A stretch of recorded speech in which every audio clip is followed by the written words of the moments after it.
I'm sorry. Oh my goodness, Jenny. Uh, All right, everybody. So today, luckily, I have people that hopped in for me, including my amazing brother, who's not even an atheist, godless granny Jenny, who brought up the topic of the conservatism effects on the population, and godless scummer Jeff. So thanks for coming, everybody. Yep. Thanks for having us. I appreciate it. I think in defense of myself, I would really appreciate if somebody would read that quote verbatim from Twitter. Okay, hold on. I sent you. Okay, hold on. I will. Let me pull it up. You're the one. Hey, you said I want to do this. B was soliciting for topical matter for his upcoming show. Yeah. Does anybody have any ideas? And so I wrote one or two ideas, and this was one of them. How conservative values degrade society and threaten its survival. That's a quote. Okay. Yeah. Anyway, so right before we came live, we were talking about the Trump statue and people praying over it. And that's been part of the thing with Trump the whole time, is this large part of the population thinks that he was sent by God. So what are your thoughts on that? Yeah, well, I mean, if that photograph's genuine, because I mean, I'm assuming it is. I'm pretty sure that false idols and graven images is one of God's big no-nos in the Bible, I believe. So I don't know how familiar they are with their own book. How about this? The beast of Satan is also sent by God. What's that mean? Well, you tell us. The Bible says it's not special. That, apparently, in Christianity, at least, everyone's sent by God. To do what, though? Well, at least all rulers are. Yeah. The Bible does say that all rulers are appointed by God. Yes, specifically, yes. Mm-hmm. So that means Obama was too. Oh yeah, absolutely. Okay. And Biden, and we're here because of God. They admit some were appointed for bad purposes, to bring about, the end times and whatever bad results need to happen as well. Oh my gosh, what church is that? What church teaches that? The Baptists, Episcopalians. Deeply personal insanity. Yeah. Well, that's obvious. I mean, you're right about that for sure. I don't understand if this God can put so much energy into finding what's wrong and destroying those things. Why can't they put the energy into finding what's good and making that spread? Is that a genuine question? Yes, it is actually. Oh, okay.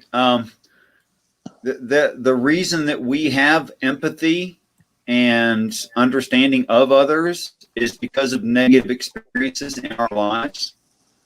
And we could not have that understanding without negative experiences in our lives.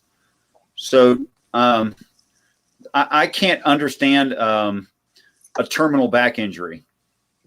I don't understand what that means. Theoretically, I do, but I've never been stuck in a wheelchair or whatever. I don't know what that is. So I have very little.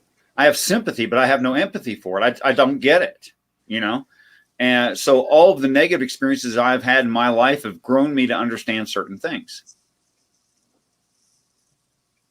Fair enough. Which is why mom and dad let the kid burn their hand on the stove, so they know the difference. Yeah, we only touched that stove one time. You only need once, most of us. Some people need, Well, the kid only needs one time. Then there's the parent who grabs the hand and sticks it in the fire for more than, say, a millisecond. I think we just had a topic change. And see, because that's how religion strikes me, is the parent who wants to hold the hand in there for more than a millisecond.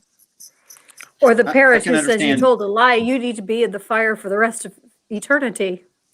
Right, that can't make sense. An eternal punishment for a short-term mistake. That makes no sense. Mhm. But No, but then if I adopt that view, I'm adopting the view of people who are practitioners of some given religion, and not necessarily what their religious text says about it.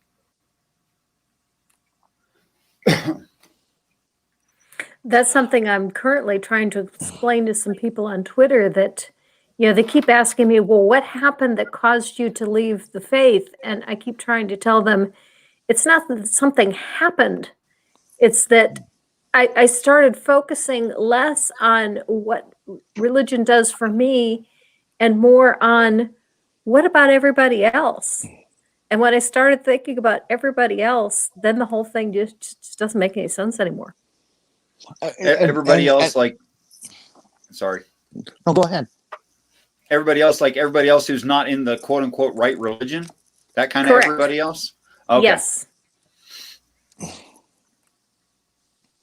And that's why this topic bangs around in my head, is because I look at a person, well, such as Granny, who's, although you say you're a former follower or believer, I don't know if there's certainly a difference between follower and believer. So I don't know which you are. I was both, so either one fits. Okay, you're former something. And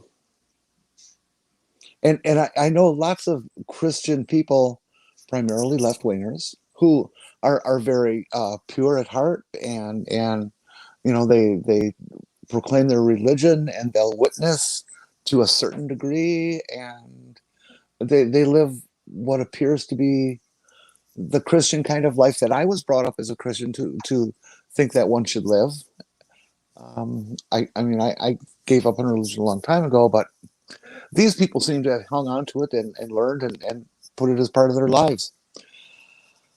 But they're not the ones who are pushing all the laws and all the hurt and all the pain on other people, who use the religion as a weapon, who use religion as a way to control others, to hurt others. And they are all conservatives. And that's what scares me about the conservative philosophy, is that it is so much driven by this sickness called religion. That's the whole promise, is to hurt people, in my eyes. Wow, that's a really interesting view of what the ancient texts have to say about themselves. I'm not saying that what you just said was inaccurate to whatever given religion or religions you're referring to. I think it is, or could be. It depends, depending on which sect you're talking about. But you could certainly be right. But I don't think that it's. I think that it's actually more difficult to extract what most Christian religious persons are talking about from the Bible, which also makes it inconsistent and also cruel and inhumane. Obviously, can't be justified. I think that's harder to extract than what I think is obviously there, which is not what any church I'm aware of is teaching. Is a consistent view of it within itself. At least it should be that. I think, or what I feel is that these people who are running it and not running, running with it, and are the frontline workers in the ditch, the day-to-day person that hangs out in the pew and pounds their chest and puts ashes on their forehead and stuff, are what the religion actually is, not the people who are leading it. Maybe the people who are leading it are also this have a certain amount of this pure Christianity to them that is honest and legitimate and empathetic and compassionate and helps and cares and isn't aiming to hurt and stuff like that. If they're there, you don't see them. Right. Okay. And so therefore that religion is not about that. That religion I agree is with what you. the people in the front row are screaming and yelling. and the signs When that they're carrying and the people they're burning. You know, I actually can say that I only know one Christian personally who actually acts like a Christian should, you know, obviously my brother aside, and that would be my sister Wendy. She is actually a good person, cares about people, doesn't tends not to judge people more than the normal human would, and But that really that cares begs the about people. And question. I feel like it's rare. I that's not what I normally see. Doesn't that beg the question of whether or not she would be that way with or without the religion? But see, that's the thing, is she would be that way because She would just. Yeah, that's she's what I mom's duplicate, and mom was like that. think. I wanted to ask a question. Maybe just get people's opinions on this.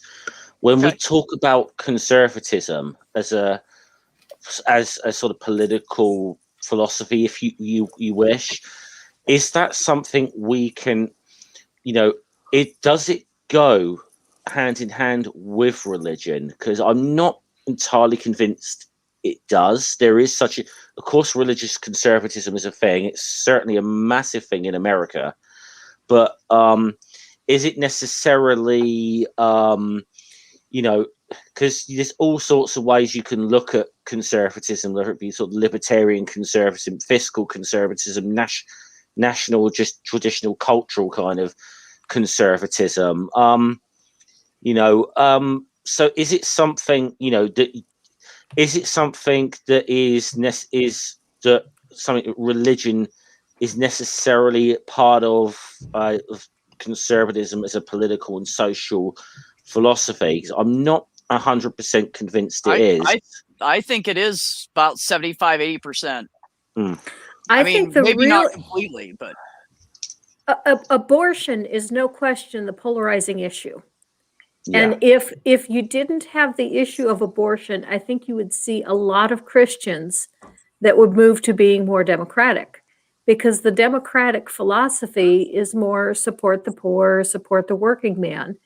But because of the issue of abortion, and because the church has convinced so many people that that is first and foremost how you must vote, and you know, so the Republicans are the anti-abortion crowd. That is the one thing that locks most Christians into the viewpoint that they have to be conservative. Single topic politics is a plague on any system, and it has become Yes. certainly a plague on American politics. And yes, I understand that there is conservative economics and conservative foreign relations, and you know, cultural conservatism. Yeah, that's out there. But what is it? And today, what it is evangelical religion. Okay, and it is the predominant direction and topic and favorite thing of the mouthpieces of that Republican Party. So as far as I'm concerned, the Republican Party does not exist anymore as we grew up with it, as the Eisenhower that I knew as my first president I agree. lived. It is the party of God. Reagan changed it. That all changed with Reagan. Yeah. Well, I mean, there's supposed to be the famous quote, isn't there, about mark my word, if and when these preachers get control of the Republican Party, and they're sure trying to do, it's going to be a terrible damn problem. Which was, of all people, from Barry Goldwater quote, who's obviously quite a conservative icon in the United States. So, I mean, do you think really? I mean, I certainly think, certainly since maybe the late 70s and certainly into the Reagan era, I mean, I think we really saw, you know, the rise of the sort of the religious conservatism that we're all familiar with today. But is it something that can be, you know, is it? I mean, I definitely think it'd be a lot better if we you could actually get conservatives away from religious positions, you know, and we wonder if would they still be conservatives then? But I'm just having thoughts on this because I'm not, you know. I agree with Theo on that, Granny. I think guns and abortion. He's Yeah, right. guns are the one that have always puzzled me, because even when I was a staunch conservative, I never was in favor of guns, and I never could understand why that became a religious issue, because guns have nothing to do with religion. Although the Bible goes back and forth on that, because there's the he who lives by the sword dies by the sword, but there's also the in the Garden of Gethsemane, or I'm sorry, that was in the Garden of Gethsemane. There's also the place where he says take your sword, when he sends out the disciples to preach. So, the Bible kind of goes back and forth on whether or not you should be armed. But I always felt that was someplace, especially with the turn the other cheek, that the Christians should be more in favor of gun control. Would you agree that their Bible, at least in the way they read it, encourages some amount of suspicion for leadership, although saying to follow them because otherwise the repercussions are notwithstandable? Wouldn't you say that it says, your kings they're not godly, your whatever is not godly? Doesn't it say that as well? I think it tells them to, that it's okay to resist, and I've definitely heard sermons where they say it's okay to resist if the government is not godly, and they certainly have their views on which ones are and which ones are not. Yeah. But deciding that Trump was a godly government is More than that is beyond me. That's all I have to say. Pay unto Caesar what is due Caesar. Pay unto God what is due God. There's no more line between those. The religions of the world have lost that. I don't care if it's Christian, Islamic, Hebrew. Nobody respects that division anymore. And that's the worst tragedy that we can get the earthly politics into, is the entire globe fighting over religion, and it's coming. I don't see any way to stop it. Oh my goodness, I'm getting attacked by a fur ball. Sorry, guys. He thinks when I talk that I'm talking to him. He does this every time I'm on the phone or whatever. As soon as I say something, he's like, "Oh, you're talking to me." The whole Trump era is a big part of why I ended up leaving the faith, because as Trump started rising to power, I just kept seeing more and more cognitive dissonance in the Christian faith, because the things that Christians said that they believe and they support were the opposite of what Trump was supporting, and yet they also were Trump supporters. Yeah. Yeah. I voted for Richard Nixon in 1972. And I bring that up because I hold that up as a badge that I'm not afraid to consider a certain amount of legitimacy to conservative thinking and conservative policies. There are some things that make sense in the conservative philosophy, at least to me. Nothing in cultural conservatism makes sense to me, but that wasn't the thrust of the Republican Party back in 1972. It was very primarily economic, and what Reagan made happen is that he melded cultural conservatism and economic conservatism by way of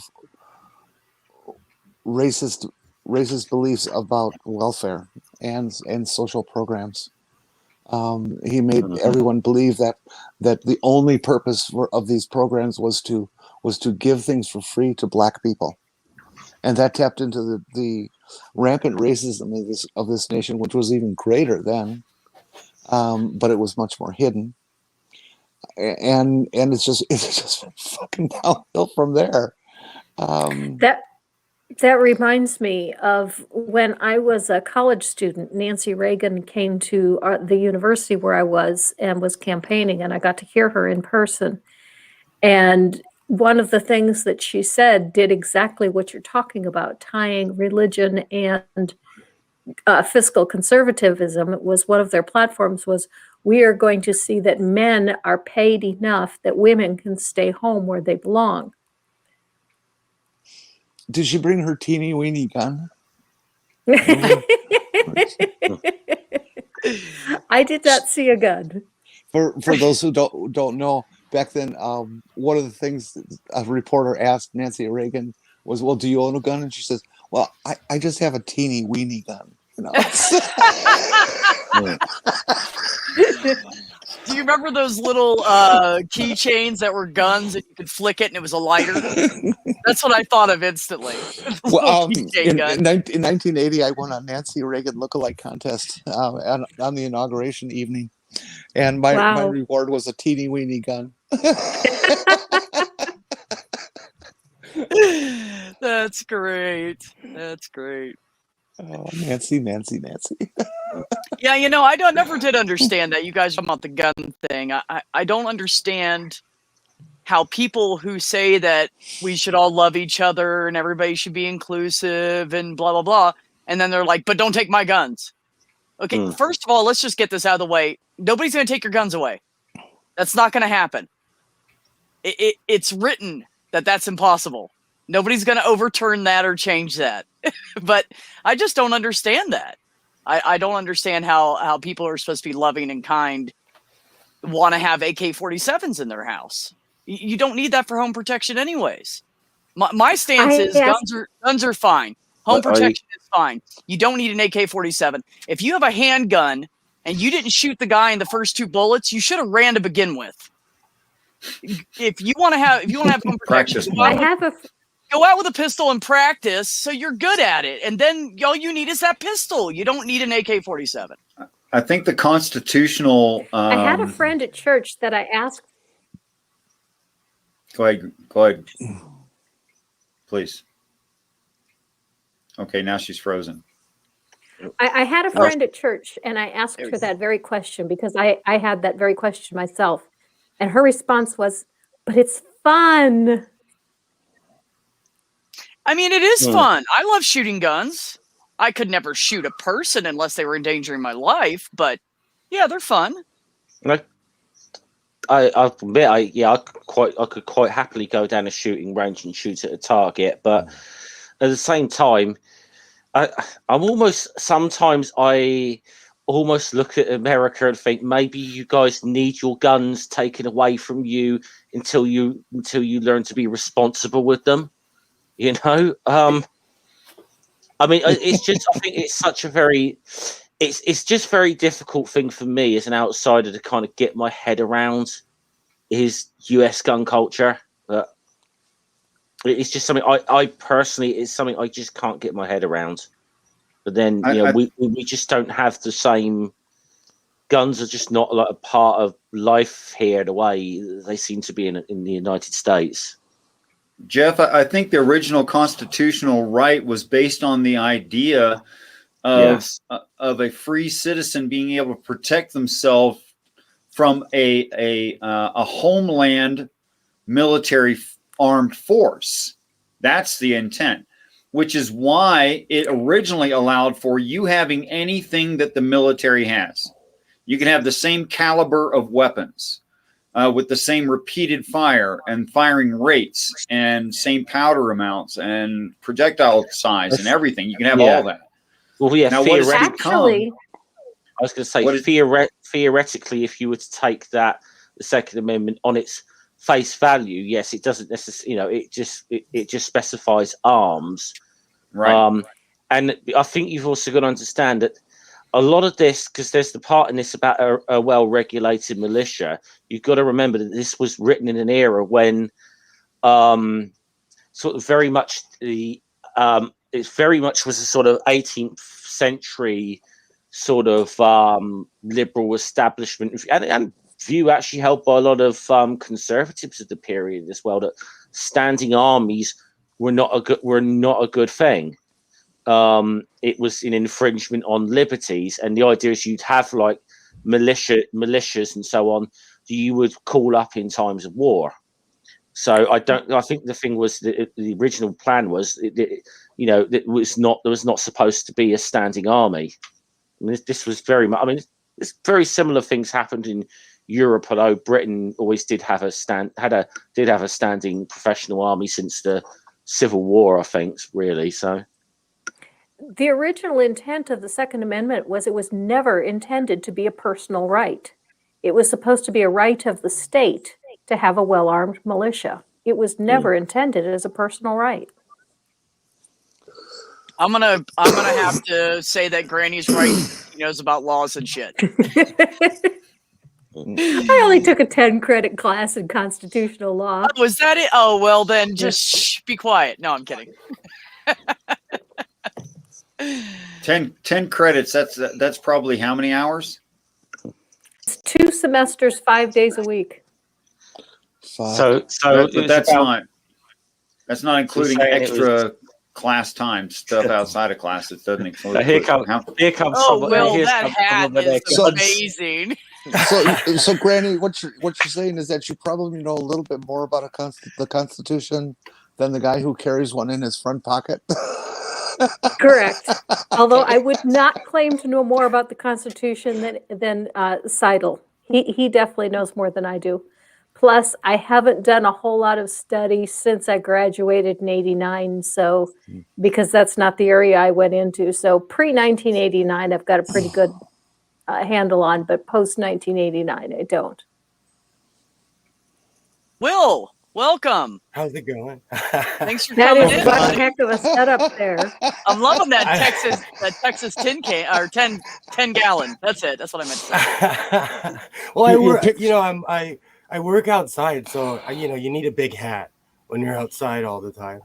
Your picture was too small for me to perceive who it was, and I can't read the name because I'm on my phone. It's just all too small, and I'm going, well, who's the asshole in the background? With the You know what's hat, the really American funny? flag. So in everyday life, in real life, I get treated differently when I wear my hat and when I don't. I have a big 1988 Ford F-150. So when I drive my truck and I have my hat, people treat me completely different when I drive my soccer mom Ford Flex that I have. So it's a good Without social the hat. experiment when yeah, exactly. Is that I like grew up. is that like back go in the ahead. day when Eddie Murphy was doing that film? I can't remember the name of it, but he dressed as like a grandma and everything. So he went out in public dressed as like a big fat person. Oh, it was That was like an Nutty HBO Professor. special. I think that was the Nutty okay. Professor. And he went 'Cause out he did in that. public just as a social experiment, and people treated him like crap because he was He overweight. did that. And then he'd strip did it that off as well. and walk out in public, and people treated him normal. Yeah, And it that's had nothing to do awful. with the color of his skin; it was his weight. The people would treat you differently with your hat and stuff, but the cops would still kill you. Yeah, because of the color of his skin, right? Yep. It's so weird.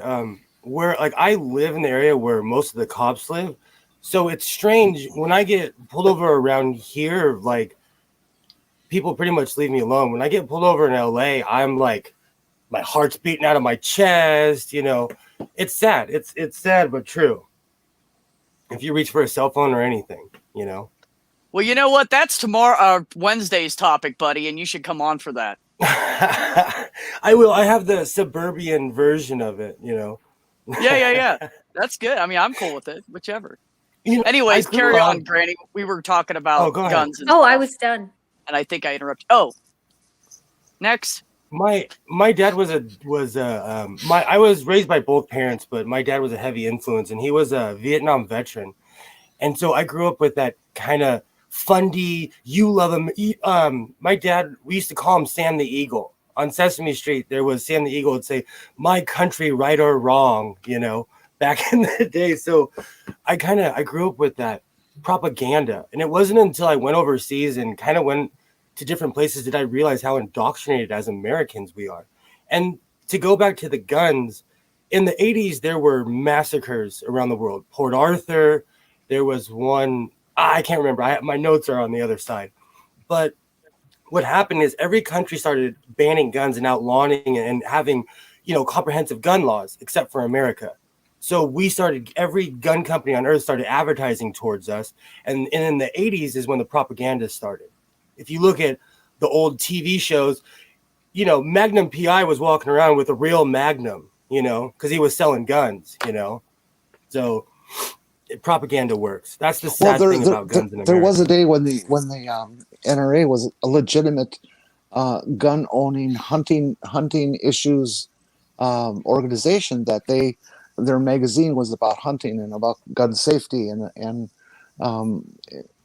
I'll say responsible ownership, but not to indicate that it was all about that. That was certainly one of the topics that were touched on, but it was not a political. It was not an organization that stood up there and preached the Second Amendment. It was an ownership, or it was a group that stood up there and said, "Isn't hunting wonderful?" Yeah, to me, it was an advertisement in a magazine. Yeah, that's true. And I can't remember at what point why the NRA started getting involved in politics, but I used to know, and it was like, oh, okay, well, that makes sense why it went that direction. And I'm sorry, I'm old now. I'm lost. Is it because they have money to have say? Because in America, if you have money, you have say. Oh well, yeah, so certainly it was about money too. Yeah, absolutely. I was listening in whilst I was away to try and keep up with the conversation, but I think I brought this up on yours and Jen's stream a couple of weeks ago, and we talked about this that there was a famous occasion in the 1960s where the NRA actually tried to get an open carry law abolished in California because of the Black Panther Party. That's it. Yep. And if you know, how could I forget that? I mean, obviously, if you know anything about the Black Panther Party in its early days. I mean, Huey Newton was a lawyer himself, knew all about gun laws, so that they would watch the cops and would be there watching the cops with their guns. And when they got confronted, they would be like Huey Newton had given them a sort of speech to say, no, I'm standing here. This is perfectly legal. I am perfectly legal to carry this gun, and I will watch you doing your job, whether you like it or not. I mean, this is one of my prized possessions here, actually. But we can't see that. Can you read that to us? The Black Panther Party. The Services to the People's program, signed by David Hilliard. Holy mackerel! Yeah, I met him. I met him a few years ago. Nice fellow, actually. But he was briefly the leader of the Black Panthers when Huey Newton and Bobby Searle went to prison. He was actually leader of the Panthers for a while. And again, for the folks in chat who are maybe too young and don't know this stuff, the Black Panther Party started out as a social organization taking care of the people in the hood who didn't have food, who didn't have proper education, who didn't have proper heat and clothing and housing, and all the things that we think of when we think of the classic stereotype of ghetto. That's what its purpose was, and to bring justice to these people and to try to improve funding for programs and to help folks. And the guns became part of it, or the militancy, I should say, became part of it because people were threatening them for doing good work. Well, I'd say they were also exercising their right say as well, that it's slightly out. I mean, the militancy you said did come later. The guns were because originally they were a reaction to the police. That's what I'm saying. That was what their original thing. So it was originally the Black Panther Party for self-defense, and so their thing was they policed the police. Then sort of community sort of struggles, like the things. I meing, this book I got is I'm getting an echo somewhere. Sorry. Okay. That book I just showed you is the thing, the Service to the People's programs, which is the things they implemented in their communities after that initial stage of the most famous ones, like the free breakfast for school children thing, is like the one people will bring up, the mini buses for the elderly, all those kind of things that they were putting on. I mean, and a lot of what's in that book is a practical guide of how to implement those sort of policies in communities. And yes, and then I said there the more militancy came in, because I know a lot of them. They borrowed a lot of philosophy from I know Maoism was quite a big thing in the Panthers later on. Oh, well, socialism is always one of the answers to capitalism because it is. Because I will say, wealth. I will say, please note, I did say Maoism and not Marxism, because they're very, very different approaches. So that could be a whole other conversation. In the early 90s, there was kind of a revival of the 5% Muslim religion, kind of trying to bring people. It's the Malcolm X religion for people who don't know. It's an American-born religion that it's basically people who didn't want to be Christian who became Muslim, and it kind of morphed into the 5% of what it is now. And when I was a kid, I got swept up in it, but then I realized I'd have to stop eating pork. and at first I was like, okay, that's not your a deal religious breaker. conviction. Because I was like, okay, make pork, okay. But the same guys, they would send people, they would smoke blunts with you and lure you in. It's like, oh, you want to go to the mosque? Then you actually had to pray and actually be involved in this religion. I thought it was just a bunch of guys, standing in the park woofing at each other. That was my brief touch with Islam when I was like 17. They almost got me, That was the age when I almost became an evangelical Christian. I had given up my Lutheranism and was still seeking something, and I started exploring evangelical, saw Billy Graham and preaching and all that kind of stuff, and my mom and dad just said, these people are not really Christian. they're in it for the money. I grew up in I figured they're right. I figured it out. I mean, I think obviously you're just trying to get back, I suppose, to the original topic. I mean, obviously, a lot of conservative thought, as we understand it today, does have its origins in my country, really. In the original, I suppose, the original kind of conservative political party came about really as a result of the aftermath of the English Civil War, and this was a group that were campaigning for the restoration of the monarchy, but not just the restoration, but the bringing back the monarch's divine right to rule. Because I think that, and because the two parties, I think at a certain point got to a stage where they both were in favour of restoration, but one was in favour of kind of what we got now of a constitutional, which will put limits on the monarch's powers, and the more the other group was we bring back the monarch's divine right to rule, by themselves. That party was called the Tories, which is something we still call our conservative party to this day. And we still call them Tories. Wow. And but in obviously you think, because you get a little bit further on, you've got obviously what we understand of modern conservatism. You think philosophers like Hume, and then Edmund Burke, who was actually quite a supporter of the American Revolution, but was suddenly got very, very conservative and reactionary when the French decided to have theirs. And people you might know, one of a British person who was one of your founding fathers, although he never gets sort of mentioned a lot these days, Thomas Paine. He had a very big spat with Burke, if people can remember. If anyone's read Thomas Paine's Rights of Man, was a response to Burke.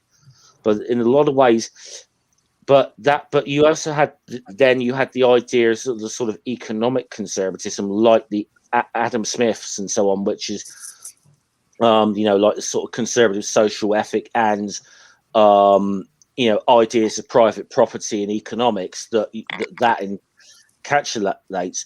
But at a certain point, it came in our country. It became a little less religious driven.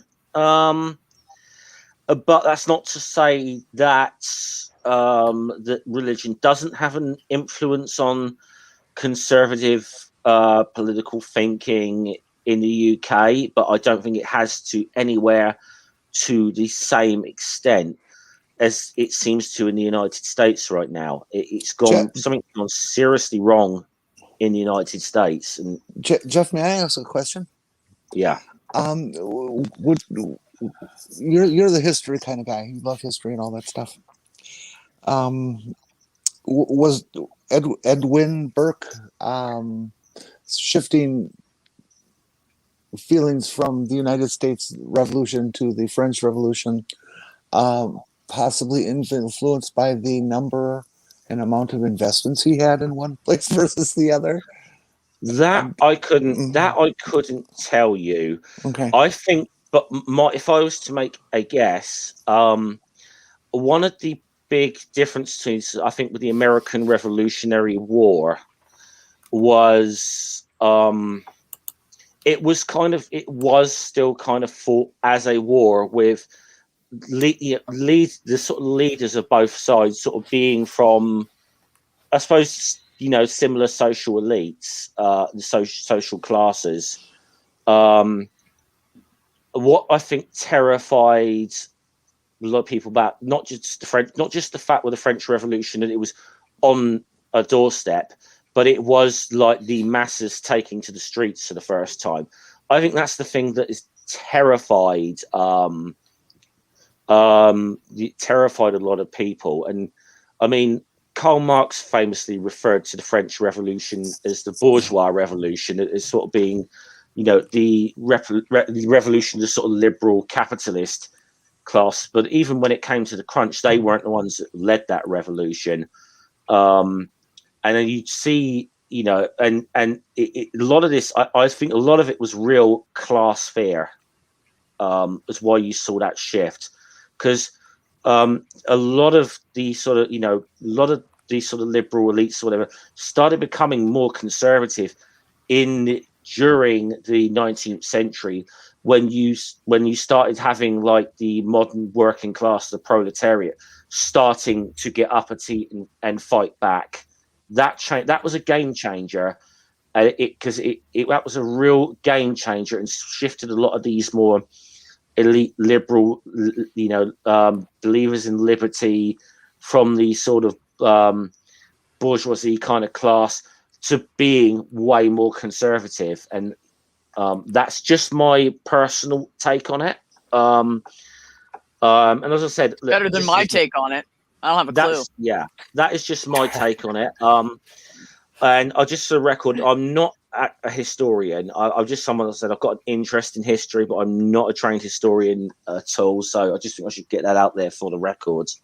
Disclaimer: nobody here is a trained historian. Yeah, and this is purely my take on it. Don't worry about the disclaimer. You're not a doctor.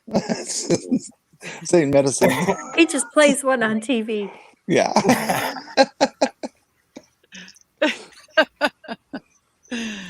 Absolutely. Yeah, I'm not a Washington pundit. I just play one on TV. That's it. Oh, I claim to be nothing except for a person ranting on the internet. When Proudly. you first came on, Will, all those flags behind you, I thought, oh, B found us a real Trump supporter. Oh, no, it's just Will. I thought you were going to. I'm reclaiming the flag. I am bringing the flag back to reality. I These agree people with have you wholeheartedly. Yeah. And see, Trump- that's part of the problem. Oh, go ahead, Granny. I was going to say probably the same thing that you were, that, yeah, we need to reclaim the flag. It's not a Republican symbol. At all. It's It not a used to stand democratic. for It's not a freedom. democratic symbol. It's barely a symbol of the people. The flag was not something Someone- that people ran around waving every minute like they do now. Back 100 years ago, 200 years ago, it was just a symbol of our nation. It was just there.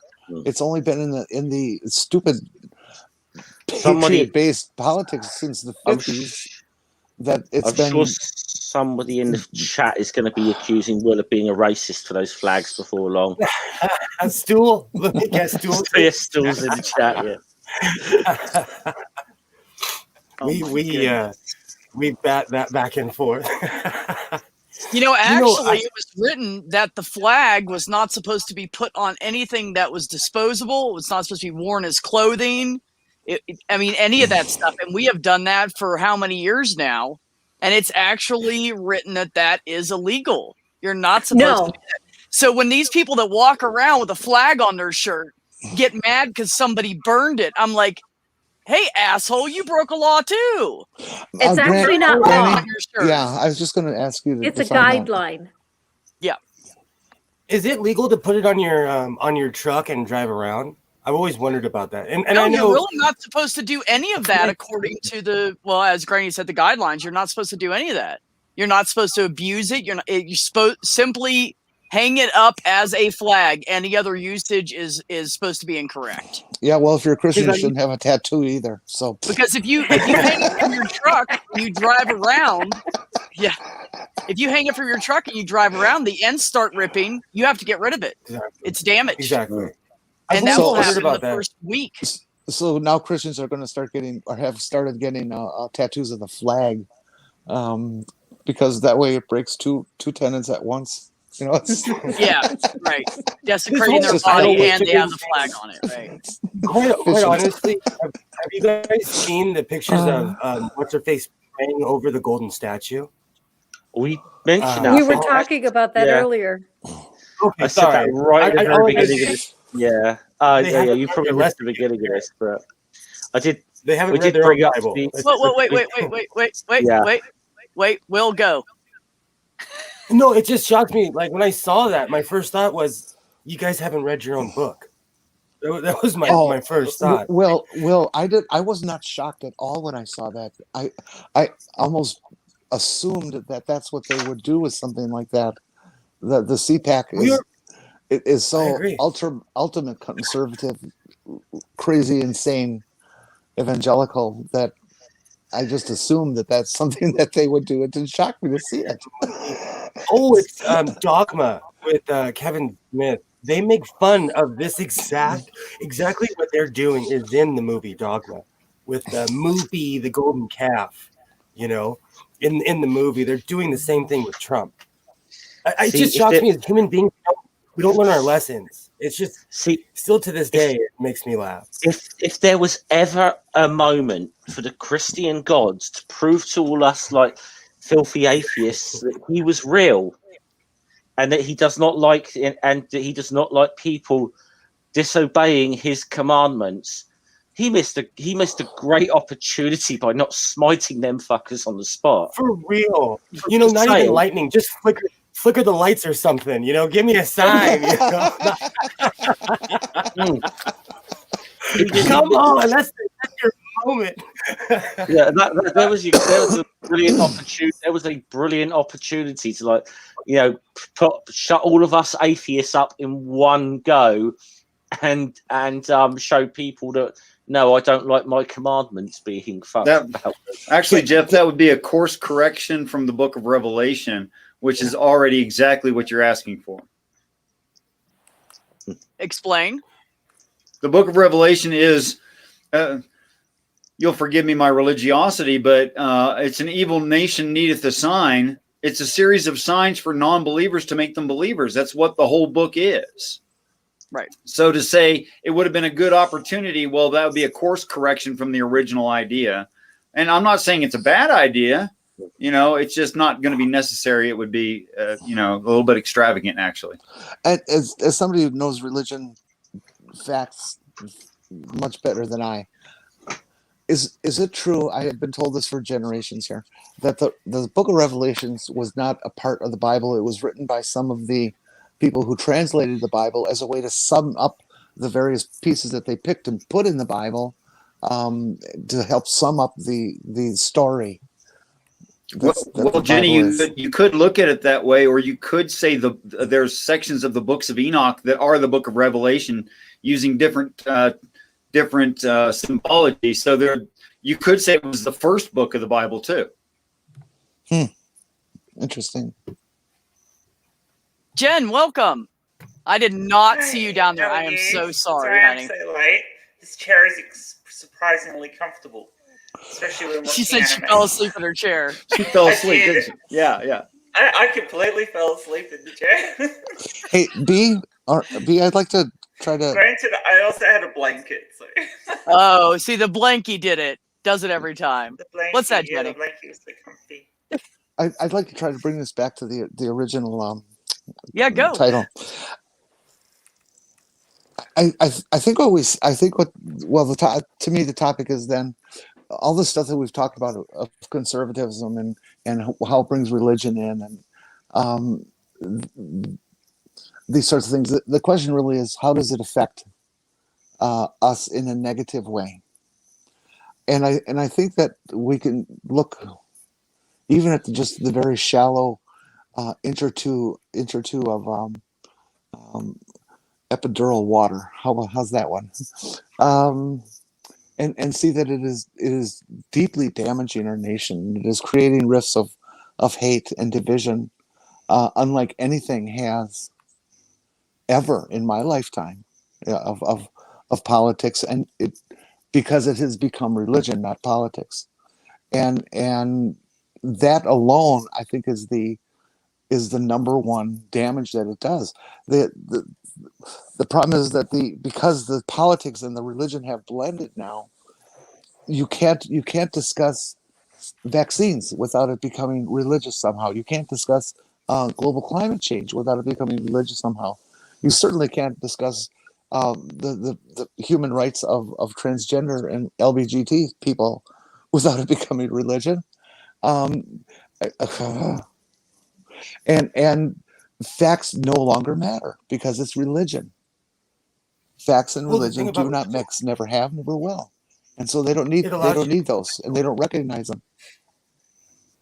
And that's how it's damaged us. It's made us a bunch of ignorant fools that will follow platitudes and Nielsen ratings and Q ratings and not reality. And I'll be quiet for a while now. People, you're fine, Jen. That goes back to my main thing is that people they find any way they can to not take personal responsibility, whether it's in a religion or so it's easy to hide in a religion and say, oh, these rules are what I live by.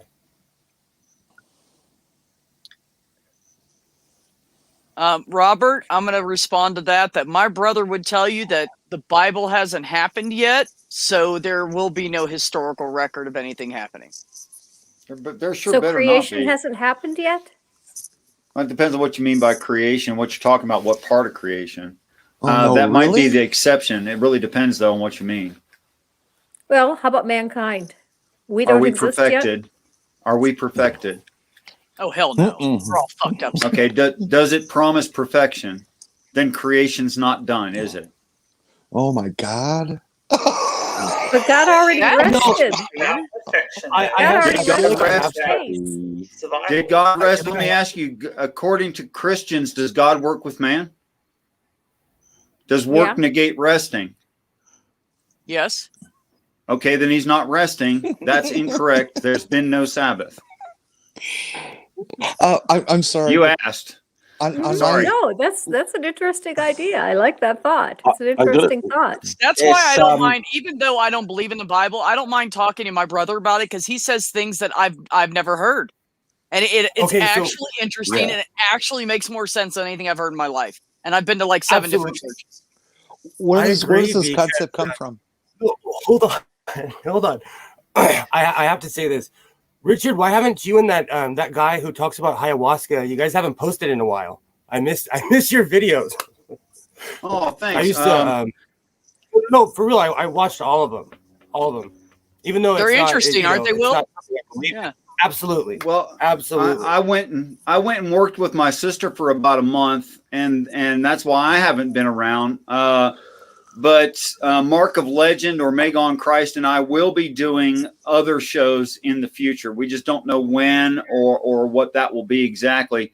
He's in a life transition where he's giving up apartment, vehicle, standardized work, striking out on his own, really. So because of that, it's very up in the air right now. But thank you very much for the compliment of even watching one of them. Thank you. No, I watched quite a few. It was actually interesting. I love hearing other people's perspective. Absolutely. And it is interesting. And I mean, I'm not just saying that because he's my brother. I would tell you that if he wasn't sitting here.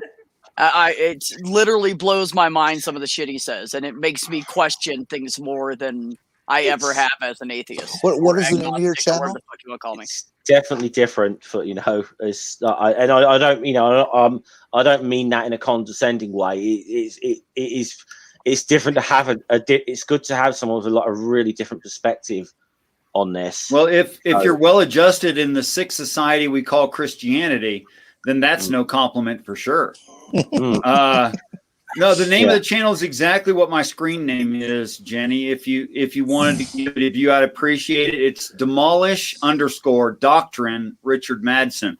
That's the YouTube channel. Okay. And I really believe that the ancient spiritual stories they're not religious stories, and they're not all that spiritual actually either. But the stories are describing the end of superstition and the beginning of our truth. And that's why it's called Genesis, is because Genesis does not mean a beginning total. It means a new beginning specifically, which means something pre-existed it. Like you were once a small child, unrealized of self, and then you changed one day and you were you. And that was your genesis. That's the beginning of you as an individual person. And that child before that was not you. Is that translation of Genesis known in the religious regions? And ignored. Yeah, and everyone knows it ignored. means Okay. new All right. beginning. Everyone knows it means, but they can't make that fit their doctrine. So they just don't talk about it. Which is why he's against. That's why he named his channel Demolish Doctrine, because he's against organized religion. Here's a really crazy thought. Check this out just real quick. And it's the rest of the syllogism that I started with Granny. If it's true that according to the text, and I'm not asking you to believe it, I'm just saying what you think about the logic of this. You don't have to believe anything. If it's true that according to the text, in an internal critique, God works with man, man's not perfected, God rests from his work in the Sabbath day, God's work is man is perfected in heaven, heaven begins the seventh day, that's the Sabbath, which is why there's no Tuesday mentioned in the whole work. It's not talking about days of the week at all. Show me a Wednesday in the Bible. There ain't one. So it's really fundamental ideas like that because of doctrinal views of how to read the Bible, they simply can't. They literally cannot read it. They have no idea what they're reading at all. There you go, Geo. Geo listened to you, Richard. Geo paid attention. There's a direct quote in the book of Revelation describing the whore that sits on many waters, where the one who represents God, that being the Jesus character, says, that which you have seen, the waters that the whore sits upon, these are peoples and nations and multitudes and tongues. I said that in the wrong order. But it literally tells you how to read the word waters in the text. And then Christians say, oh, there used to be a lot more water on the earth because God magic, but then it disappeared somehow. Okay? But in ancient Hebrew, what is the definition of waters? Waters actually means a large group of people. That's what it means. So the water, the global the Earth flood was a divided population between explosion. Right. It's talking about 7.75 billion of us. It's talking about now. Like they couldn't even perceive in their little part of the world this kind of population. They would have thought of this as impossible. What about the part in the Bible where it's talking about the separation of the waters above and the waters below? Oh, okay. So according to Revelation, I confuse numbers sometimes. You'll forgive me. I practiced this one though. Revelation 7:9-14, angels are those who went through end times and accepted Christ. What kind of an animal goes through end times accepting Christ? People. Yeah. Okay, so angels used to be people, which means they can be referred to as waters as well. So the firmament above, being heaven, is separating the waters above from the waters below, angels from humans, and we're stuck on the firmament below, which is just obviously true. So separating the waters from the waters means you have angels and men. It's two different categories. As in mankind, not as in the gender, folks. Don't get that wrong. Sorry, no, it's You gotta it's watch also it. not You think you're sexist. wrong. It's also not sexist. It's not gender specific at all. You mean there's no dome? There is not the Bible is not describing a crystalline or frozen water or stone or rolled dough. A rolled If we dough. start talking about the flat Earth, The dome that it's describing. I'm sorry to hurt their feelers. The dome that it's describing is the rounded bottom of what is heaven, because when it describes heaven, it says you can measure it from a singular center point and get the same measurement no matter which direction you go. But that would require that it has no flats nor points. So the dome of heaven is talking about the underbelly of the structure itself. Because obviously, if heaven arrives, then that's what we will see, anyways. You'd see the bottom of it. Oh, well, Yeah. effectively the bottom of it. If there's a bottom to it, if you can think of it that way. But yeah, heaven arrived, I'm gonna hide in my house. See, I'm you're talking bottom and heavenly. I was thinking one of the Kardashians, but if that's your preference, that's fine too. Oh, Jenny. Terrible. Hey, I do squats. My play. bottom's heavenly. I do squats regularly. Now, if there's only one shape that qualifies having no flats or points, that would be any kind of variance from a central measuring point, and that means a sphere. It has to be a sphere. It could be nothing, as you already figured that out. But I'm doing this for the listening audience as well. That it describes the coloration, decorations, sizes, and shape, and count of what it describes as quote unquote heaven in the Christian Bible. But these are all physical attributes of the limitations or the exterior of something. But Christians will say ridiculous things like heaven is an expanse that goes in some, I don't know, they say all kinds, the crazy stuff they say. But anyway, that's not what the book says about it. and that's Revelations 9-14. No, Revelation 9-14 is talking about where angels come from. Oh, okay. And so what is this other stuff? That's chapter 21 of Revelation and some other place. There's other references to it, but I see. But your cleanest reading is going to be chapters 4 and 21 of Revelation, describing what heaven would look like to our eyeballs. Okay, thanks. Which is what this painting behind me is. Like that's about to scale. If you were beside of a pine tree and a willow, and you were looking up into the sky at its arrival, and that gray spot there in front of it, that's roughly to scale the moon. That's realistic in the actual sizes they give in the actual measurements. Mm-hmm. Which would make that central largest part in the center a little bit bigger than this planet, by the way. Fascinating. So that would be a bit shocking if you saw something like that. I would. Oh, you want to hear a probably funny? You want to hear a funny joke? I want to full tell you a heart funny attack. joke. The most common expression of surprise today in the English-speaking world is what? Oh my God. Oh my God! All that call out to me will be saved. Isn't that a good joke? Say that again. I missed. All who call out to me will be saved. It's a catch-22 based on our expressions. Like if you saw this arrive, people would crap their pants and scream, "Oh my God!" That's how we say that kind of surprise. But then the text Seriously, reads, "All who that's call out to me." Australians, the most common phrase you probably hear is "fuck you." That's more common. No, of surprise, not of hatred.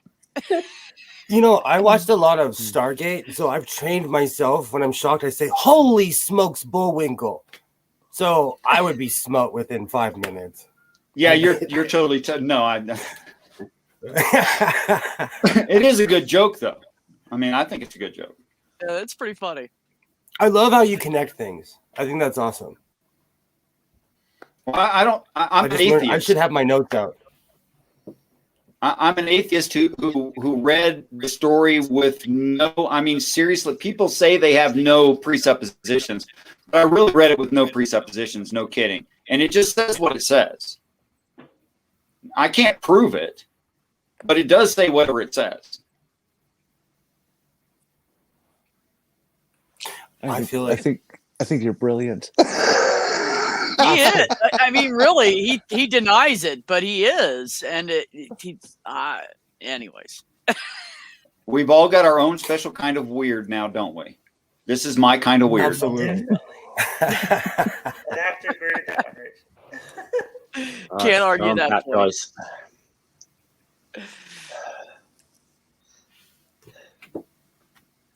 And the misconceptions and misunderstandings that Christians normally profess. It's so funny to me. I'm going to say something to everyone here.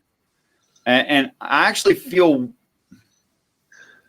I'm more proud of your independence if you left the religion than never had one. And congratulations for seeing something that did not make sense in logic, you could not agree with, was morally at least bending. Thank you for leaving that. I congratulate you. I truly do. But for those who never had that religion or had a religion at all, I have to say that you would object to someone being deeply biased on a topic and them being a teacher of you or your child when you know that they're wrong about the topic, and yet you'll accept the Christian view of the Bible. That makes absolutely no sense to me. Like, why would I take lessons from someone that I think is compartmentalizing and functionally, they're functionally tricking themselves mentally in order to maintain a view, and then I believe them on how I should look at that thing? That doesn't make any sense. So I kind of went through this as a child, looking at other people. I would always say, no one is living the religion. I heard you guys talking about it earlier. I know like 4 people that I consider to be actual Christians, 2 people I consider to be Catholics, and that's it. You know, throughout my entire life, that I've met throughout my entire life, because they actually lived what they lived the word as they say. You know, I knew this family. Their last name was Lipscomb. I knew a family named Lipscomb, and the grown-ups in that family, they really did try to. They really did. They did a great job. They were amazing. They were amazing people. Yeah, it's true. I grew up around a family like that. You're right. It's rare, though. Yeah, it's very rare. Yeah, I was saying earlier, Will, that the only person I know, like personally know, it would be our sister Wendy. She's the only one I know that really lives like that, and that's one person. But even Wendy is bent in morality. If she can say something like, "I love you because you're a child of God, just like me," and simultaneously say the Canaanites deserve to die. Yeah, see, that's where the religion puts a wrench in the gears. Yeah, I agree. I too often get Christians saying everyone has no right to live, that God has the right to destroy everyone because nobody is worthy. Oh my gosh, that's really disgusting. I am not a possession of God. He has no right. Well, it doesn't matter if he has a right because he doesn't exist. It goes back to the whole death cult.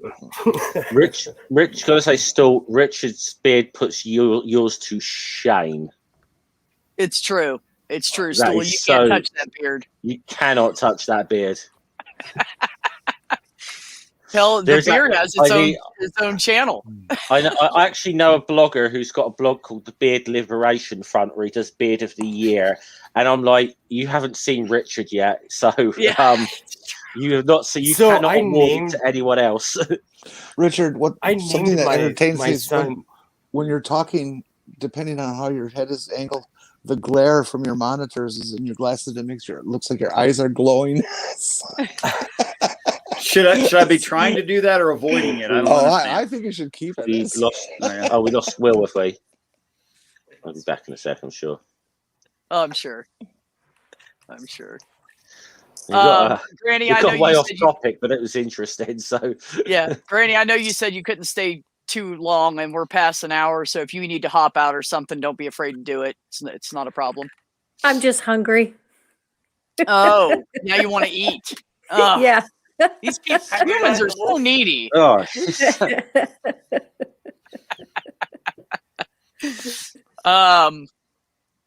Anyways, where were we?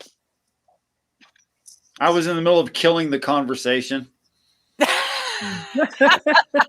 No, you sparked some interest. You didn't kill anything. Yeah. That's for sure. But you do that to me every time I talk to you about this stuff. So you always spark interest. I'm sorry to hear that, Stool. Wow. I hope that was not some kind of violent, industrial razor accident or something. Yeah. I think the only beard in the world that can compete with Richard's is maybe Alan Moore's, and that's about it. I've been accused of being a retired member of a band. Oh, it's that long? ZZ Top. Oh yeah. Yeah. I think the irony of that is one of the members of ZZ Top's surname is Beard, and he's the one without the beard. That's funny. Yeah. What do you think of that one, Richard? Give me a second to read it. My eyes are not as good as yours. God will make the other person hurt you to the point where you'll have no choice to leave. Choice but to leave. How vile. That would not be a direct quote, but someone's interpretation or perhaps a statement by some religious person. What the story actually says of itself is you don't get it and you're not going to. And you're not going to do it, though, try if you want, that's nice. That only Jesus does it, and Jesus is the only one that does it completely. And you're not Jesus. That's what it says about itself. So why people would expect that they could complete what's being asked, or that they get the rewards of completing it. That's also ridiculous. See, for me, that is the whole damaging aspect of religion, is the fact that people will take whatever the Bible says, and they will then interpret it into their terms, and it's always their personal terms. What Billy Graham would say is very different than what this guy with several jets says. It's and I hate how they misinterpret the document they profess to follow and call inerrant. Well, you couldn't use it for profit if you didn't misinterpret it. Well, that's true, I'm sure, but how much it hurts those they attack is Well, it hurts those they don't attack. It hurts their own parishioners. I mean, there are people who are, I don't know, have a smaller home than they should, or don't buy the right foods that they should, or, skimp on car payments or whatever. Don't send their kid to college because of Billy Graham. Mm. I got into a discussion with someone just earlier today where I was kind of backing him into a corner on Bible interpretation. And I said, doesn't the same Holy Spirit guide your thoughts and your interpretation as much as he does anyone else? And the guy said yes. And I said, so when you speak, is it you speaking, or is, when you speak about, the Bible, is it the Holy Spirit speaking through you? And he said, yeah, that's it. It's the Holy Spirit speaking through me. And I said, so then are your tweets infallible? Is this also the Word of God? And that makes me ask the question, is the Holy Spirit just like suffering from severe multiple personality disorder? Because it's telling everybody something different. Yep. That was the next point I made. Yep. Although I didn't put it quite that firmly. Alcohol, isn't it? Yeah, everybody comes up with a different answer. Say that again, Jen. We're kind of having trouble hearing you, and you're a little echoey. Can you say that one more time? Oh, I'm echoey. Okay. It's like any good bottle of alcohol. Everyone comes up with a different answer after their spirits. I kind of have a Captain Kirk kind of question, but why would God need us? Oh, that's an interesting question. What's God? Why would any entity of anything in any way, shape, or form that could create us need us? Your mom and dad need you. That's relative, not necessarily. Your mom and dad. Well, but that's what's being spoken of is direct. They're my progenitors, though. But they're my progenitors. They're not the creators of the universe. No, but that's okay. That's a Christian claim again. Okay. That's what the Bible says of itself is. I created an environment you could survive in, and I pointed out the constellations. Okay. That's what it actually says. Not I created. The environment created for us that we can survive in is actually not very good for us to survive in. Yes, it's not meant to be permanent, though. That's also part of the story, is it's supposed to be temporary. And actually, it's pretty good considering. It used to be a lot better than it is right now. I would love a starship. Technically not, because just about every aspect of the planet we live on is set to destroy. So it would be a lot easier to have a lot better planet to have life on than the one that we are on. Just by why would you want to do that? Slightly bigger than it currently is. Well, yeah, I understand your point. It could be a lot bigger than it is, and just spin a little bit faster and be a little bit closer. I get what you're saying. It could be a lot better than it is, but that's like saying I'm going to write my child a check for $50 million instead of $10,000 to send them to a year of college. That way I never have to deal with them again. Why would you do that? Do you hate them? Well, no, I would say that the hate would come from putting your child in an environment that's not actually particularly good for its own survival. No, that depends. Do you want them to come college? The cheapest college you can pay for, just because you want to teach them a life lesson, as compared to sending them to a really, really good college where they're going to get an absolutely awesome degree. I would say the second parent, if they can afford to do it, is doing the better job. So, are you saying that our God, if it exists, just sorry, can I just say something? Can one of the mods get rid of that guy. Darth Dawkins, fuck off. That's Darth Dawkins. Darth. Is it really? You're going to play a transphobic piece of shit. Sorry, I know this is your stream, B. No, he sounds like an angry bottom. He sounds like an extremely angry bottom.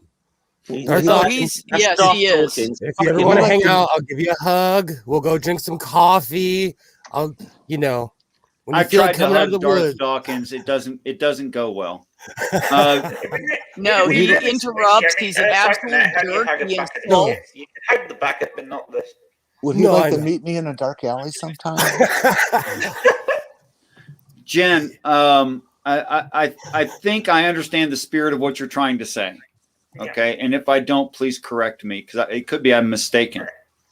You're saying, why isn't this situation as premium as is logically possible? Yes. Okay. Now, if I were trying to provide something permanent to someone, I can see the value in doing that. But if the idea was never for it to be permanent in the first place, and in fact, that it becomes more and more uncomfortable and worse over time as a way to naturally encourage them wanting to get out of that situation, if that were my intent, then this would make better sense. To my mind, that's a bad parent. You're just not giving your child a good enough situation to be brought up in. That all depends. You want to toughen them up. That's not what I said. That's not exactly what I said. I didn't say you're trying to toughen them up. I said that they're being given an experience, but the experience will not be so perfectly pleasurable that they would want only that experience.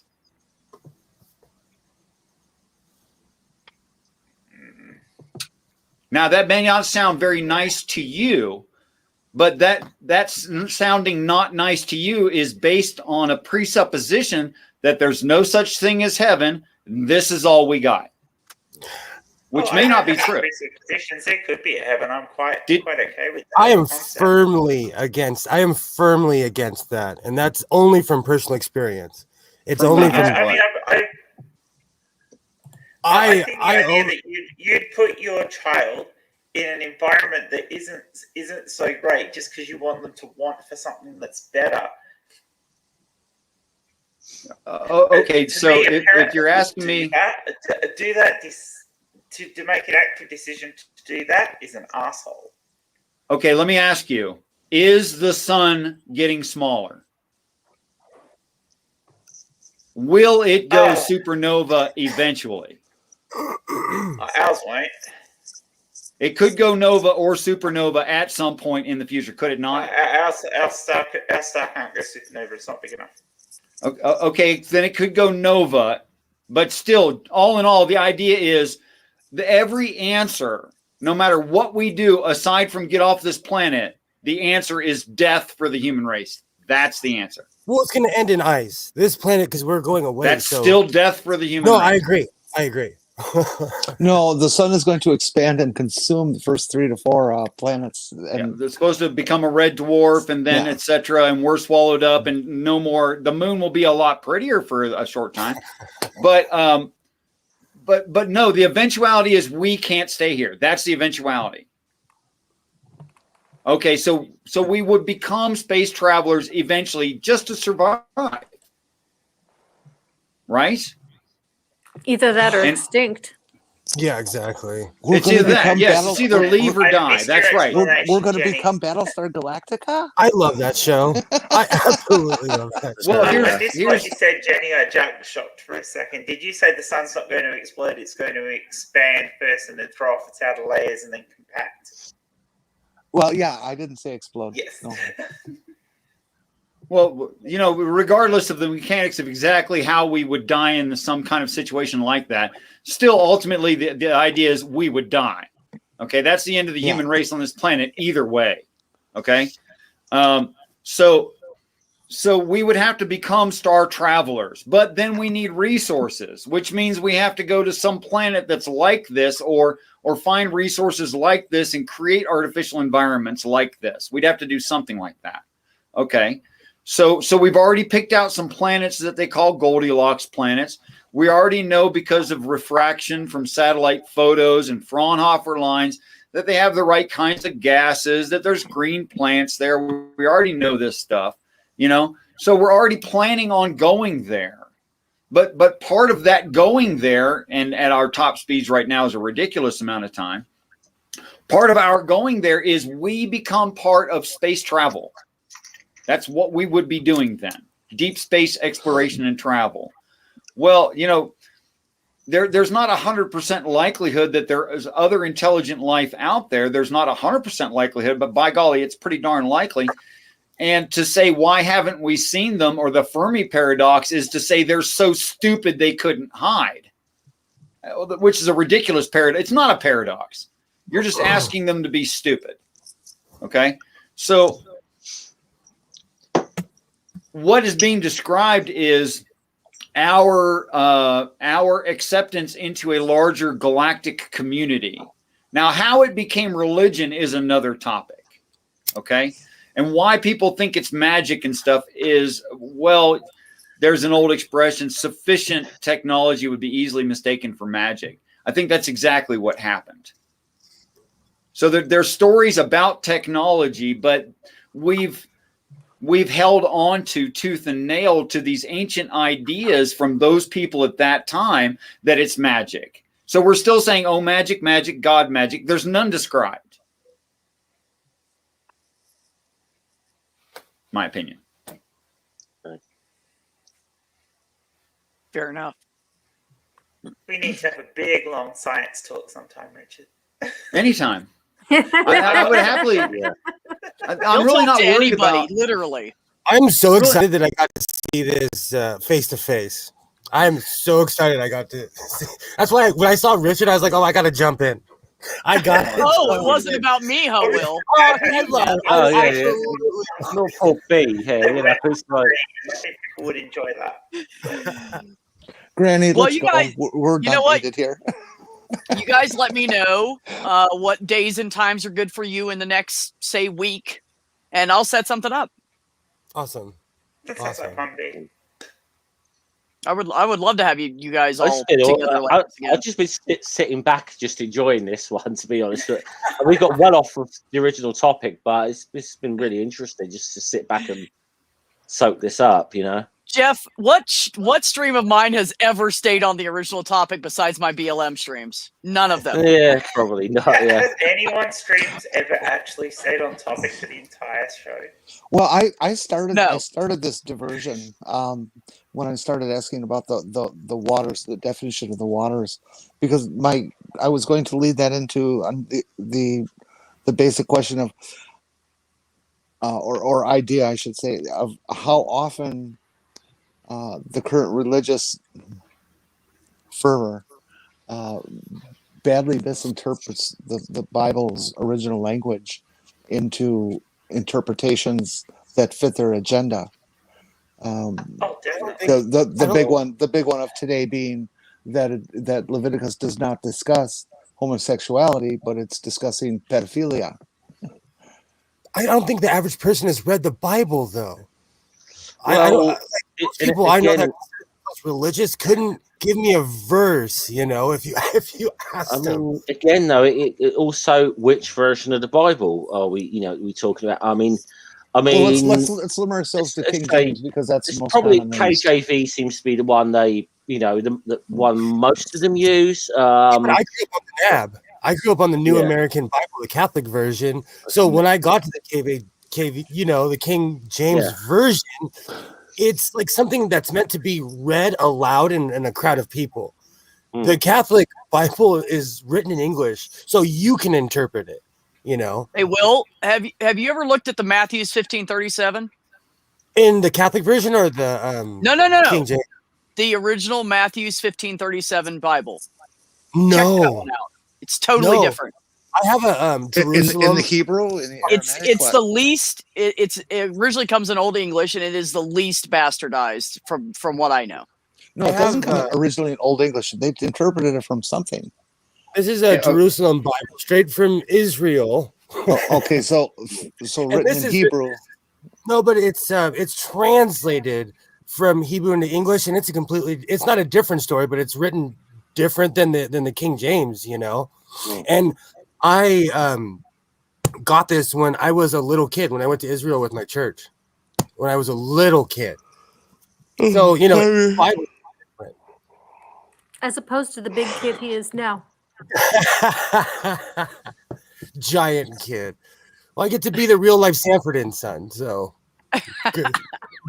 good times.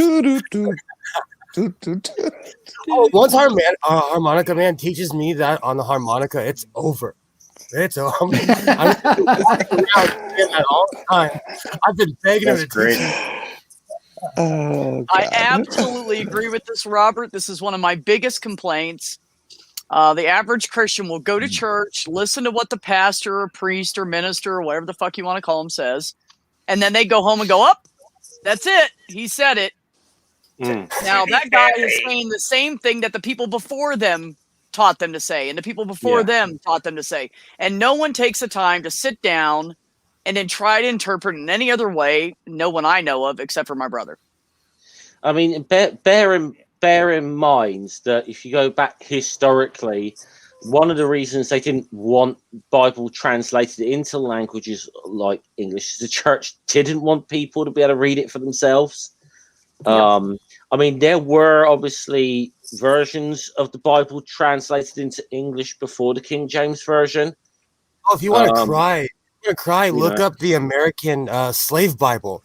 They took out anything that had insurrection or anything about freedom. You know, it's a completely different book too. 'Cause it's all about being subservient.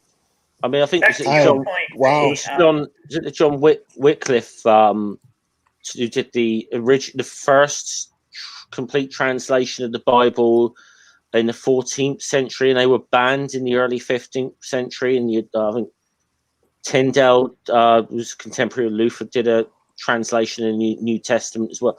But I think like the KJV is probably the first widely circulated Bible in English, possibly. I have James Moffat Bible as well. Has anyone ever heard of that? I know James Moffat. I've heard he wrote a Bible. name, He wrote a Bible. Is that from Silence of the Lambs? Is that where that comes from? No, this was so I live around Mormons. I have lots of friends, lifelong friends that are Mormon. When someone passed, they gave me their library. So I have a lot of instructional books on how to be a Mormon, a lot of books on tithing, about not drinking coffee. It's actually really cool stuff if you get past the racism. But they had this Bible, the James Moffat Bible, up until, I want to say, 15, 20 years ago, because the average Mormon was reading a different Bible. I love you, Will, but you never shut up. Shut up, Will. Jen's trying to say something. I got you, Will. Go ahead. I was trying to say before that in the other side of what B was saying about Christians never reading their Bible, there are an awful lot of atheists who will just use the talking point argument to back at Christians without actually even understanding what the actual points around those things are. That's why I don't get on and debate. Atheists are just as guilty of it. I'll hold my hand up. I can be just as guilty of that. Now, I have read the Bible cover to cover, but it's been a long time. It's been at least 15 years. I can't claim to be an expert in it. And it does, and it sometimes it can just be we can just get into the talking points of where we want to hit them over the head with a bit. We can kind of I've been guilty of that as much as anybody. I've got to admit, I don't necessarily always have the patience to try and sit through the Bible again.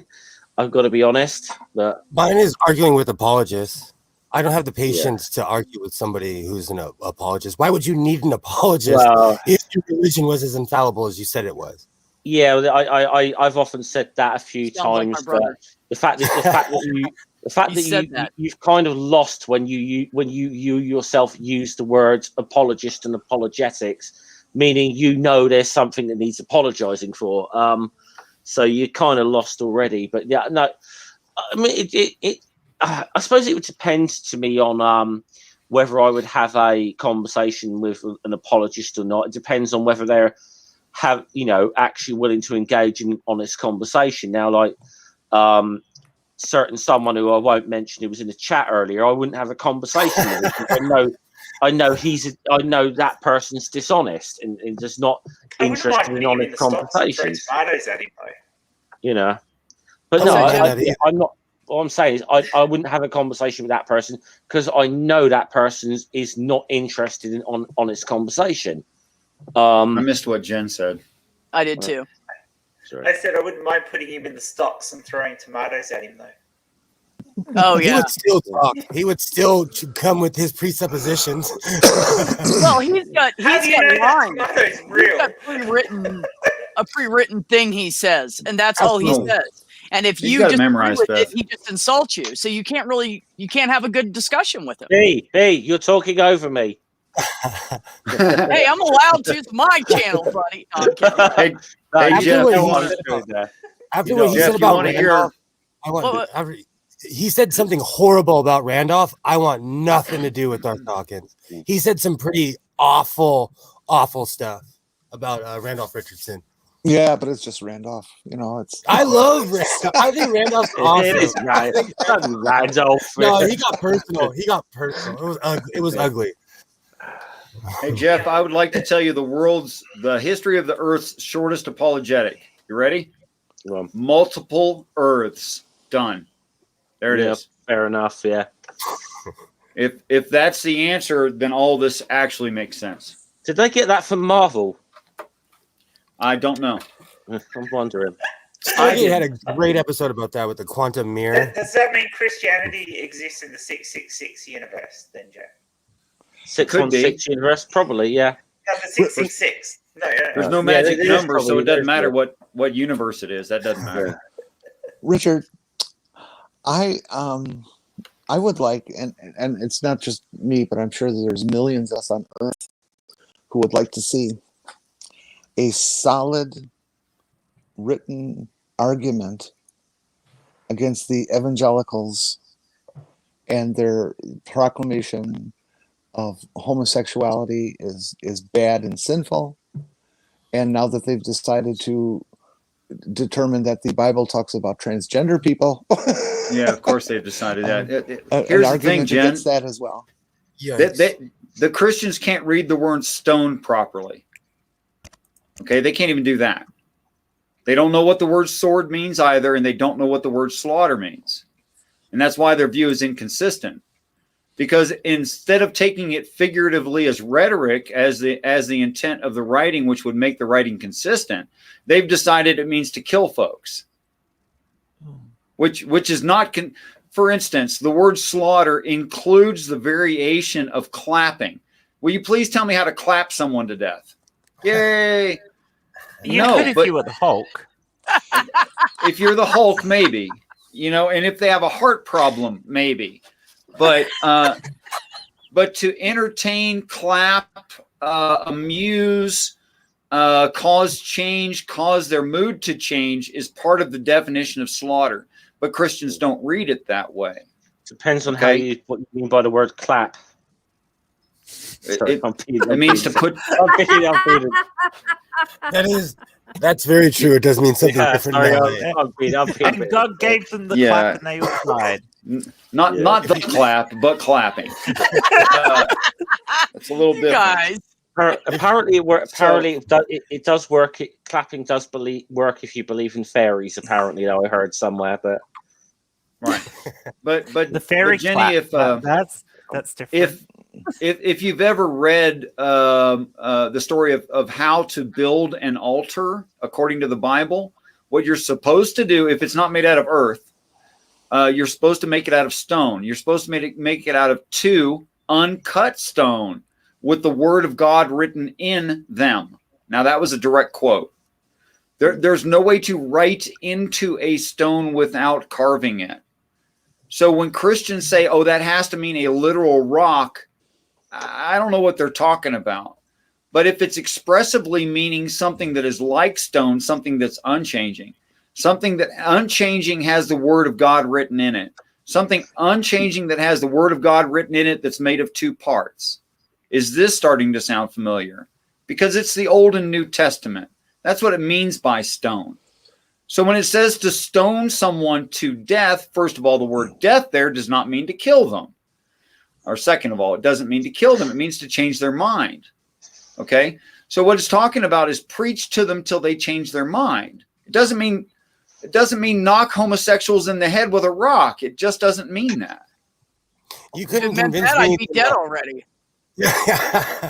You couldn't convince me to honestly, not I be think you myself. could preach people to death, though. I mean, I've met Mormons, so I reckon you could preach people. Do they use the word the abomination Amish. right? Sorry, Jane. Abomination. Well, no, they're taking the impact of the word wrong. They're not using the word incorrectly completely. They're just taking it way further than it was ever intended. I mean, you can't get much more mundane than human sexuality. Like, we're all humans and we're sexual beings. It makes it the most common thing on the planet. Okay? So to choose that as a topic so that you can talk about other things should be pretty non-controversial and unprovocative, which is why it uses sexuality amongst some other things. Like family relationships is also used. So I've got a quick question for you, Richard. When you did your research, Yes. did you actually go back to the original Greek and Hebrew for some of these I don't texts? read those languages. I had to use Jusinius and Strong's, etc. But you did look at people who went back to the original translation. So you second sourced. At least, if not more. If yes. not fifth Yeah. source. Yeah. Like, yeah. you know, Well, really, what yeah. you guys You need to look at fifth understand sources. is when my brother started reading this stuff and started reading the Bible, he didn't believe it. He was like, well, this is stupid. I'm going to disprove this. No, I had presuppositions that it cannot be true. Yeah. And so he tried to disprove it and ended up proving himself wrong.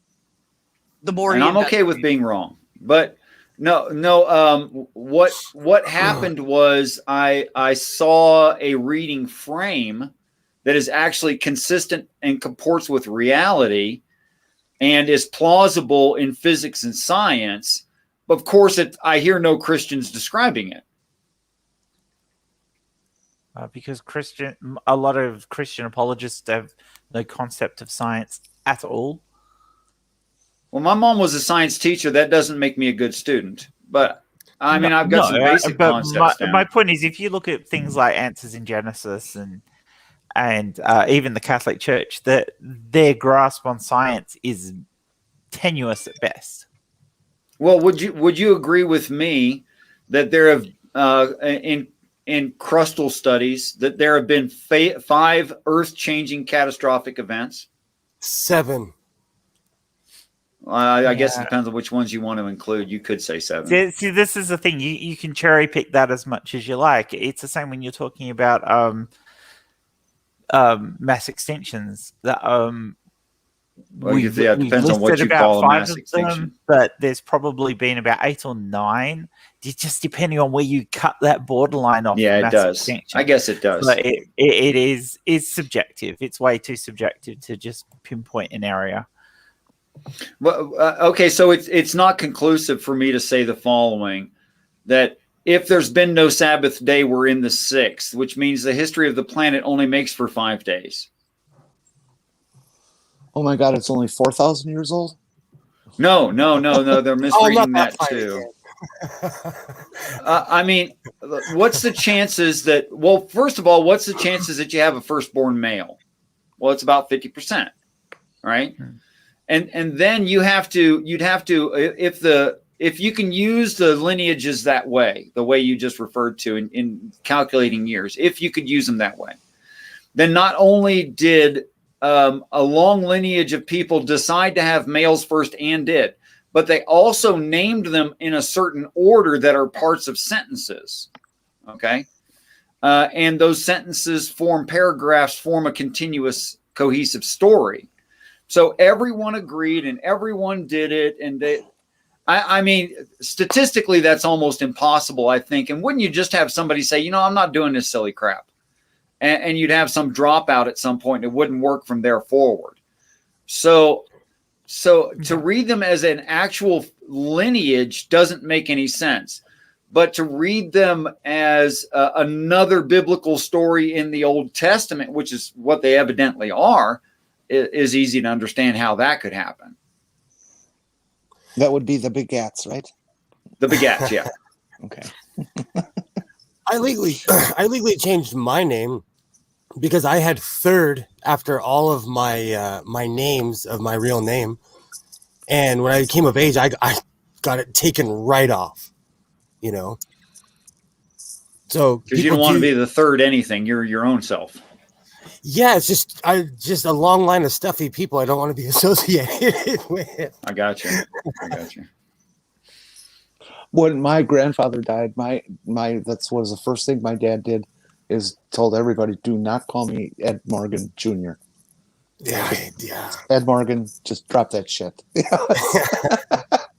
Oh wow, okay. Titles are funny that way. That's a fact. Well, you wonderful people, we've been going for an hour and 45 minutes. Does anybody have anything they want to say as a wrap up, or I'm sorry, I anything didn't they get want his to name to chill? be. Huh?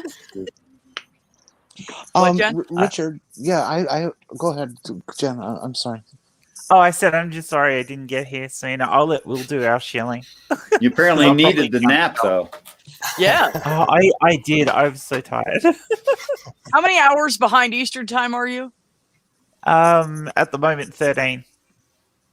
In Okay. front, actually.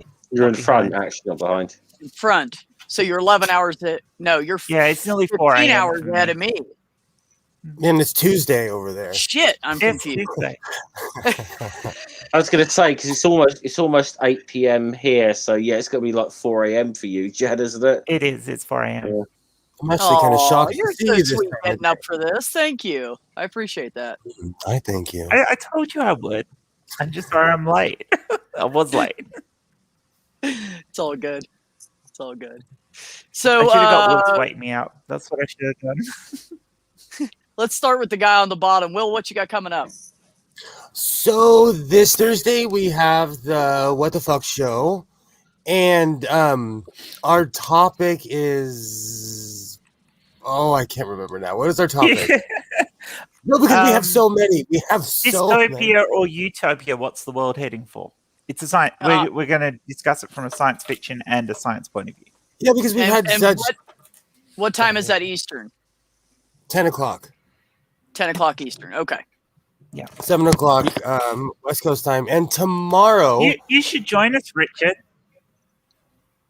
I should have to try at least. Yeah, most definitely. Yeah.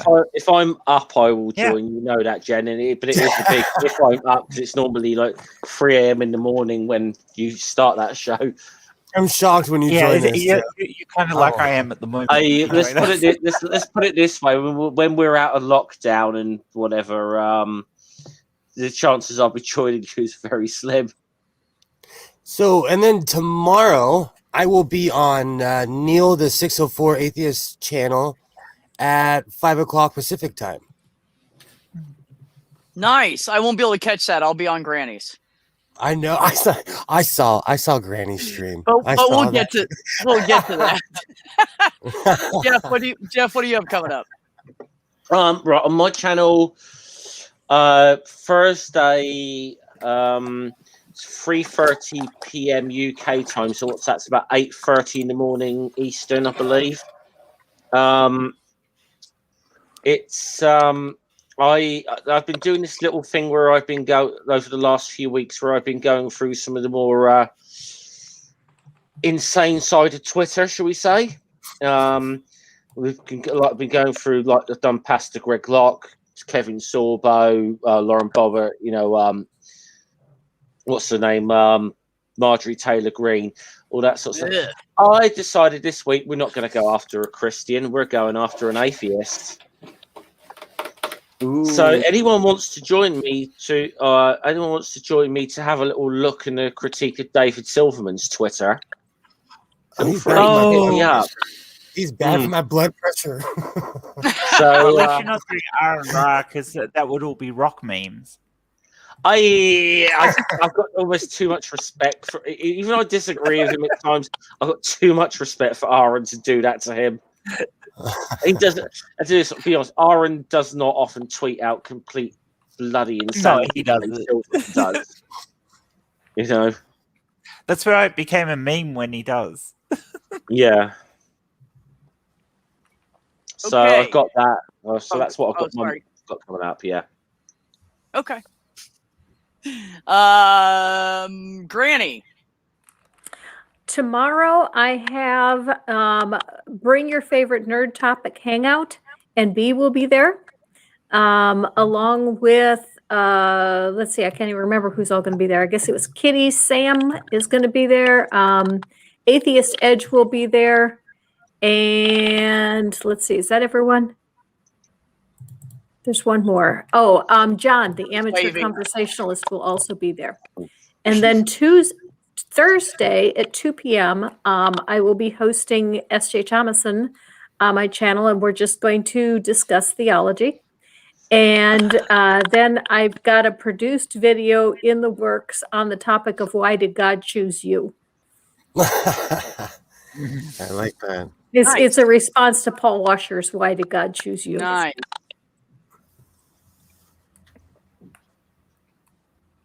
Jenny, what do you have anything coming up? Whose shows are you going to be on? What are you doing?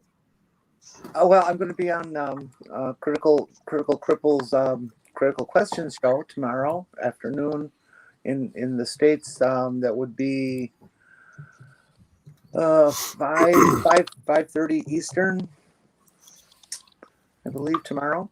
And then, of course, movie night on Friday, and on Wednesday afternoon and Thursday at midnight, there will be the Purple shows, Mid-America, Purple's Mid-America shows at noon and Midday Mid-America. Yeah. Excellent. And that's about it. But before we go, I have something I want to ask Richard. So come back to me. Okay. Richard, do you have anything set up for this week now that you're finally home from a month and a half of working on a renovation? Yes, I'm going to be on the Empathetic Atheist show, or EA show, this coming Tuesday for Bible study. I'm trying to arrange things with S.J. Thomason, also Jen of Jen's Little Corner, also Jenny of Jen Morgan, also Godless Sewing, and Godless Scummer and Godless Granny, to have them on or to be on their show or to meet them here with you. So I'm hoping for all of those things. So we'll see how it turns out. It's not dependent on only me.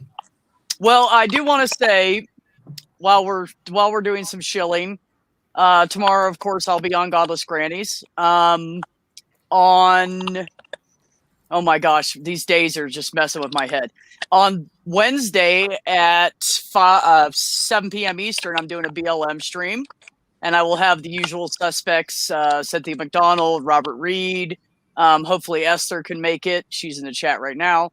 She's awesome. Lisa will be there. I'm hoping to get Jenna and Will on that one. And then on Thursday at 6 p.m., I'm going to do is that right, 6 p.m.? Yes, 6 p.m. Eastern time. I just go off at Eastern. It's easier. 6 p.m. Eastern, I will be doing an open mic. So if any of you guys want to come on there and have a discussion on there, I jump on. I'm cool. I'm just going to run the show and let you brilliant people talk. Go ahead, Richard. I don't know. I don't get to the news very often. Don't watch television. But why is everyone so interested in the Bureau of Land Management?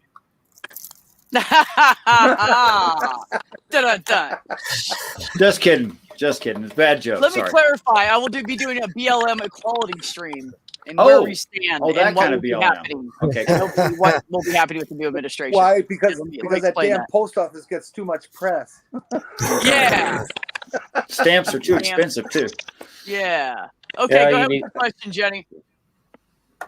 Richard, I don't know how much you stay in tune with current politics and where things seem to be headed.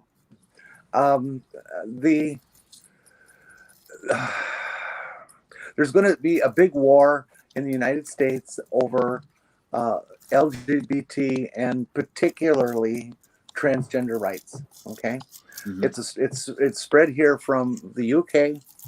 They're using the exact same language. They're quoting the exact same bullshit. They're ignoring science. They're going completely on their beliefs and feelings, and we need help. Okay, they are very well organized and really have worked out their platitudes in such a way that people latch onto them. It's the typical "fool me once, fool me twice" kind of thing, where they've just been able to take the public by storm with things that just are not fucking true because they're written well. And we need help from somebody such as yourself, who seems to have such an excellent grasp on the manipulation of language and misinterpretations of things such as the Bible, and possess a scientific mind that could maybe be useful for something like this. And I guess what I'm asking is that you see if you can take a little time to track down. Go ahead and sign me up for about 5 hours a week. Serious. Okay. I can afford about 5 hours a week on that. I really can. Okay. That's about it right now. Well, investigate and see what you think. See what you can write. See if there's something that input that you can have. I'm saying this just based on the dynamics of your mind that I'm observing today. You're very, very, very, very forgiving and kind, and I appreciate the compliment. And I'd be happy to help if I'm useful or not. I'd still be happy to help. But let's coordinate something other than in the middle of the closing of the show. I've put my email in the private chat for you, so that you might take advantage of that. You probably need a magnifying glass, but it's there. I promise you, it's there. So let's get together and let's talk a little bit. Okay. Okay. I'll get that email from B. I presume B has it. I'm sending it to you on Twitter right now, Jenny. Thank you very much. I tell you what, since most of you are in my Drunk Atheist History thing, I'll put it in there. And then you can all have it. Because he doesn't care. Anybody can email him. He'll just delete it if he doesn't want to read it. I read all of them actually, but yeah, no, you do.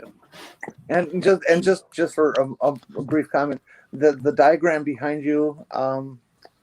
Yes. I've seen it. You've described it. I understand what it is now. But from my small screen, it looks like the Rose Bowl parade logo. Oh, it's interesting. Some people say mandala. Yeah, mandala. Yeah. Absolutely. It looks like a mandala. Okay, anybody got anything else before we run? Wear a mask and be nice to people. Oh yes, please. You know, we can all disagree. That doesn't mean we have to hate each other. So I think that's the biggest problem we have. We're all allowed to have our own opinions and our own thoughts and our own beliefs. So yeah, be good to one another. Treat each other well. Help each other out. Wear a mask if it helps other people, even if you don't like it. I hate mine. It chokes me every day. I have trouble breathing, but by God, I wear it all day long at work. So thank you all for coming. I double mask. We're all See, there you go. Oh, I'd never be able to breathe through that. Are you kidding? I'm a smoker. So all of you beautiful people, thank you for coming in on the chat. Thank you for coming on the panel. This turned out 100 times better than I thought it would. I love you all. Take care and peace out. Live long and prosper as well. Live long and prosper. That's good. Dum. That's how it Now, goes. if I could just actually hit the button, I'd be doing good.